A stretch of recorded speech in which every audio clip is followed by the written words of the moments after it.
भूतिया स्कूल बच्चों के लिए स्कूल का दूसरा घर कहलाया जाता है। घर जहाँ हम सेफ फील करते हैं। पर तब क्या होगा अगर हम वहाँ भी सेफ ना हो।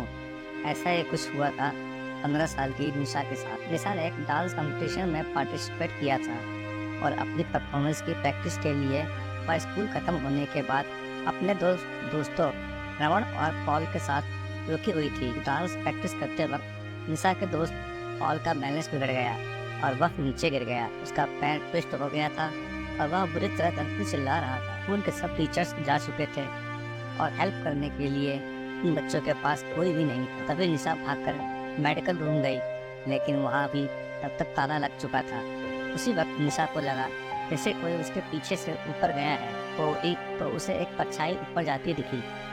निशा को लगा कि शायद स्कूल स्टाफ में से कोई तो अभी स्कूल में है और इसीलिए निशा उसे रोकने के लिए उसके पीछे भागी। निशा स्कूल के 3rd फ्लोर पर आ चुकी थी।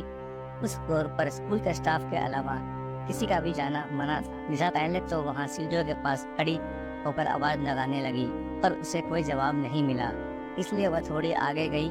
उसने देखा उस फ्लोर पर सिर्फ एक ही रूम था और उस पर भी ताला लगा हुआ था। निशा को कुछ समझ नहीं आ रहा था, तो वह परछाई को अपने मन का वहम मानकर वापस जाने लगी। लेकिन तभी उसे एक अजीब सी आवाज आई। जब निशा ने पलटकर उस कमरे की तरफ देखा तो उस कमरे पर जो ताला लगा था वह टूट कर नीचे गिरा हुआ था। निशा एकदम से चौंक गई। वह उस रूम के अंदर गई। उसे दिखा एक आदमी खिड़की की तरफ मुंह करके खड़ा है। निशा ने उससे पूछा क्या वह उसके साथ चलकर पॉल की मदद करेगा, लेकिन उस आदमी ने निशा को कोई रिस्पॉन्स नहीं दिया। निशा को सब कुछ बहुत अजीब लग रहा था। उसने फिर से उस आदमी को पुकारा, लेकिन तभी अचानक उस कमरे का दरवाजा अपने आप बंद होने लगा। निशा ये देखकर घबरा गई। वह उठी और दरवाजे की तरफ भागी और उसे खोलने की कोशिश करने लगी, लेकिन वह दरवाजा नहीं खुला। तभी निशा को उस आदमी की हंसने की आवाज आने लगी। वह बहुत डरावने तरीके से हंस रहा था और धीरे धीरे हंसी तेज होती जा रही थी। निशा ने पलटकर देखने की हिम्मत नहीं हो रही थी और वह डर के मारे जोरों से दरवाजा पीटने लगी।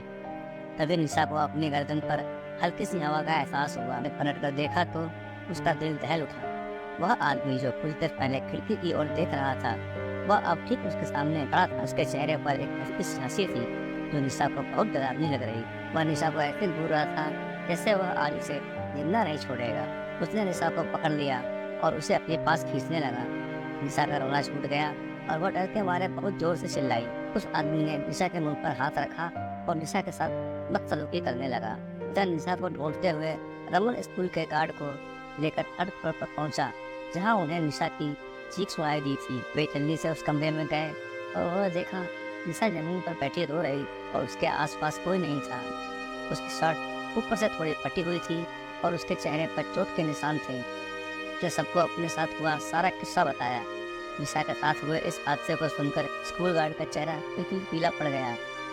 गार्ड ने निशा और उसके दोस्तों को बताया कुछ साल पहले स्कूल में एक सफाई कर्मचारी काम करता था और थोड़ा पागल सा था और वह लड़कियों को बहुत ही गंदी नजरों से देखकर हंसता रहता था। एक बार उसने एक लड़की के साथ बदसलूकी भी की। उस लड़की ने जब उसकी शिकायत की तो स्कूल के प्रिंसिपल ने उसे हमेशा के लिए स्कूल से निकाल दिया। उसके एक हफ्ते के अंदर उस पागल आदमी ने 3rd फ्लोर वाले स्टोरेज रूम में जाकर खुद को मार डाला। उसकी मौत काफी दिनों तक किसी को पता नहीं चला। उस आदमी की बॉडी बहुत ही डरावनी हालत में पाई गई थी और तब से उसकी आत्मा उसी कमरे में भटक रही है। इसलिए स्कूल के 3rd फ्लोर पर किसी का भी जाना मना है। इस इंसिडेंट के बाद निशा इतनी डिस्टर्ब हो गई कि कुछ दिनों तक तो स्कूल ही नहीं आई, बल्कि कुछ महीनों में उसने नए स्कूल में एडमिशन भी ले लिया। लेकिन वह कभी भी उस आदमी की भयानक हंसी भूल नहीं पाई।